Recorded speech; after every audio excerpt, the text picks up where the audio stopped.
25,000 চাকরি বাতিল করছে, এটা দায়টা কার বলবেন? রাজ্য সরকারকে প্রথম নিতে হবে।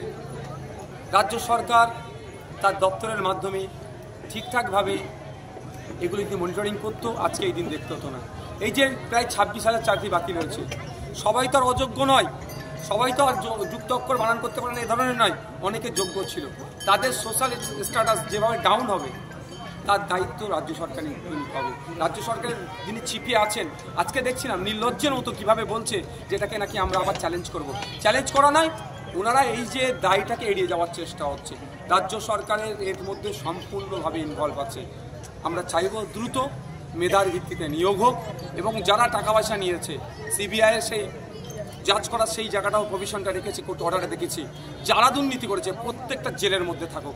আজকে শিক্ষকের অভাবে আজকে হাই স্কুলের এক টিআইসি নোটিশ পাবলিক করছে যে স্বেচ্ছায় যাতে কেউ শিক্ষকতা করবে, আর আমাদের ছেলেমেয়েরা উচ্চশিক্ষায় শিক্ষিত হয়ে সমস্ত ডিগ্রি নিয়ে শিক্ষকতার অ্যাভেল হওয়ার পরেও চাকরি পাচ্ছে না। এই দায়ভার তো রাজ্য সরকারকে নিতে হবে। বললাম শাসক দল এবং বিজেপির হেভিওয়েটদের প্রার্থী প্রচার চলছে এই বালুরঘাট জেলায়, কি বলবেন? আপনাদের তো সেরকম হেভিওয়েট প্রার্থী। শাসক আর বিজেপি আলাদা নয় তো, এটা বিজেমূল। তৃণমূল আর বিজেপি ভাগ করে নিতে চাইছে।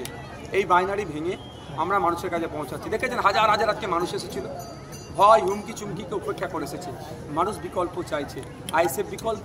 তাই আইএসএফ এই বালুরঘাট থেকে পার্লামেন্টে পাঠাতে চাইছে মানুষের ভোট, দোয়া, আশীর্বাদ, সমর্থন নিয়ে অধ্যাপক মুজাম্মেল হক মহাশয়কে। রায়গঞ্জ ইউনিভার্সিটি তিনি অধ্যাপনার কাজে যুক্ত আছেন। পাঠালে এখানকার মানুষের চাওয়া পাওয়া অভাব অভিযোগ যেমন উত্থাপন হবে, সারা দেশের ক্ষেত্রেও যে বিলগুলো পার্লামেন্টে আসবে, যে সরকারের নিক না কেন, জনগণের পক্ষে আসলে সেটাকে আরও বেশি ভালো কিভাবে করা যায় তার যেমন সহযোগিতা করবে। আর যদি জনগণের বিপক্ষে, যেমন 3 তালাক থেকে শুরু করে আপনার কৃষক বিল থেকে শুরু করে বিভিন্ন জনবিরোধী যে সমস্ত বিলগুলো এসেছে নিয়ে আসার চেষ্টা করেছে, তারা তাদের বিরোধিতা করবে। দাদা, শুভেন্দু অধিকারী বলছে যে এবার যদি সুকান্ত জিতে তাহলে লক্ষ্মীর ভাণ্ডারকে কেটে দিয়ে অন্নপূর্ণা ভাণ্ডার করবে, এবং 3,000 টাকা করবে। আপনি শুভেন্দু বাবুকে বলুন আপনাদের সরকার যে কটা রাজ্যে আছে ওই রকম একটা ভাণ্ডার চালাতে বলুন। শুধু বাইনারির পলিটিক্স হচ্ছে কেন? আমরা চাই লক্ষ্মীর ভাণ্ডার বা অন্নপূর্ণা ভাণ্ডার নয়, আমরা চাই আমাদের মায়েদের হাতে কাজ দেওয়া হোক। মা মাস গেলে 5-7 হাজার টাকা ইনকাম করবে, তার ব্যবস্থা করে দেওয়া হোক। প্রোডাক্টিভ কিছু, ওই 5-7 হাজার টাকা ইনকাম করলে একটা রাজস্ব আসবে। আমরা চাই একদিকে যেমন আমাদের মায়েদের হাতে টাকা থাকবে, অপর দিকেও আমাদের রাজস্ব বাড়ুক। এখানে তো শুধু অন সাইড হয়ে যাচ্ছে, এটা আনপ্রোডাক্টিভ। আমরা চাই প্রোডাক্টিভ। শুভেন্দু বাবুরা শুধু ভোটের রাজনীতি করতে চাইছে, ওই জন্য এই ধরনের কথা বলছে। দাদা, গাজল থেকে রায়গঞ্জ মানে আমরা গুগল ম্যাপে দেখছি যে রেল স্টেশন, রেল তৈরি হয়ে গেছে, অথচ এখন একটা পিলারও পুঁতেনি। এই বিষয়টা আপনি কি বলবেন? এই ধরনের নাটক তো আমাদের সাথে অনেক হচ্ছে। এখানকার বিদায়ী এমপি পার্লামেন্টে গিয়ে উনি কি করেন? ঘুমান নাকি শুধু? সে গোপাল ভাঁড়ের আগে বই পড়তাম, এখন ডিজিটালে এসে গিয়েছে।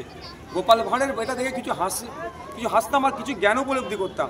এখানকার যিনি বিদায়ী এমপি তার তো কোনো ভূমিকায় দেখতে পাচ্ছেন, তাকে যে হাসবো না তাকে দেখে কাঁদবো। শুধুমাত্র মাঝে মধ্যে গিয়ে অমিত শাহজির সাথে গোলাপ ফুল দিয়ে ছবি তুলে পোস্ট করছে, আর মোদিজির সাথে গোলাপ ফুল দিয়ে বা ফুলের বুকে দিয়ে ছবি তুলে পোস্ট করছেন। এছাড়া তার কাজটা কি আছে? এখানকার সামগ্রিক মানুষের ডেভেলপমেন্টের জন্য তিনি কথা বলেছেন, কটা ডিবেটে অংশগ্রহণ করেছেন, কটা কোশ্চেন অ্যান্সার করেছেন, কটা কলিং অ্যাটেনশন করেছেন, কটা মেনশন করেছেন, এখানকার মানুষের জন্য কটা কথা তিনি উত্থাপন করেছেন। লোকসভা টিভি আছে তো, পার্লামেন্টে টিভি আছে তো, সেইগুলো ফুটেজগুলো পাবলিক জমিনে দিক তো, দেখবেন কিছুই করেনি। গিয়ে হয়তো শেষের বেঞ্চে গিয়ে ঘুমিয়েছে, আর কিচ্ছু কাজ করেনি। মানুষের জন্য তিনি কিছুই করেননি। মোদী সরকার বিভিন্ন প্রার্থীকে ফোন করে বলছে যত বাংলার টাকা আছে সব ফেরত দিবে ভোটের পরে। ভোটের পরেই দিবার ইচ্ছে গেল, ভোটের আগে মরছে না। আর কত দেবে? কোনো বিদেশ থেকে 15 লক্ষ টাকা করে এনে ফেরত দেওয়ার কথা বলেছিল, 15 পয়সা পায়নি। বেকারত্বের সংখ্যা কমাবার কথা বলেছিল, চাকরি দেবে বলেছিল, বেকারত্বের সংখ্যা বেড়ে যাচ্ছে। আর যেটা বেড়েছে তার মধ্যে 86 জন আমার বয়সী ছেলে মেয়েরা, অর্থাৎ ইউথ, 86% ইউথ।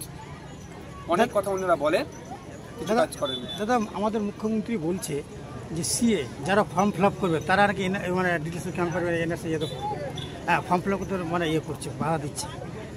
আমাদের মুখ্যমন্ত্রী আর বিদায়ী যে সমস্ত মন্ত্রীরা ছিল, এক একজন এক এক ধরনের কথাগুলোকে বাঁধিয়ে রাখতে হবে। শান্তনুবাবু বললেন যারা নাকি তৃণমূল করে তাদের নাকি নাগরিকত্ব দেবে না। শান্তনুবাবুর হাতের মোয়া নাকি নাগরিকত্ব দেওয়া হবে কি নেবে না? আমরা নাগরিক ভারতীয়, আমরা শান্তনুবাবুকে মন্ত্রী করে ওখানে পাঠিয়েছি ভোট দিয়ে। আমরা প্রধানমন্ত্রীকে ওই জায়গায় পাঠিয়েছি, আমরা মুখ্যমন্ত্রী ওই জায়গায় পাঠিয়েছি, আমরা ভারতীয়। তা আমাদেরকে নাগরিকত্ব ওনারা দেবেন? মুখ্যমন্ত্রী এবং বিদায়ী প্রধানমন্ত্রী সবাই একে নিয়ে নাটক করছে। এটা ভোট ধরা কল, এটা ভোট ধরা কল ছাড়া আর কিছুই নয়। আর না এমনি মানুষের ক্ষুধার সূচকে ভারত 100-এর ওপরে র্যাঙ্ক আছে, ডিটেনশন ক্যাম্পে দেবে বলছে, ওই খাবারটা মোদী সরকার দিতে পারবে তো, বা আগামী দিনে কোনো সরকার আসলে?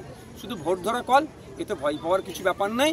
একে আমরা মামলা করে রেখেছি, আমাদের এই ভোট প্রক্রিয়া চলছে বলে মামলাটা এখন আমাদের মেনশন হচ্ছে না, আমরা মেনশন করেছি, এটাকে আমরা চ্যালেঞ্জ করেছি।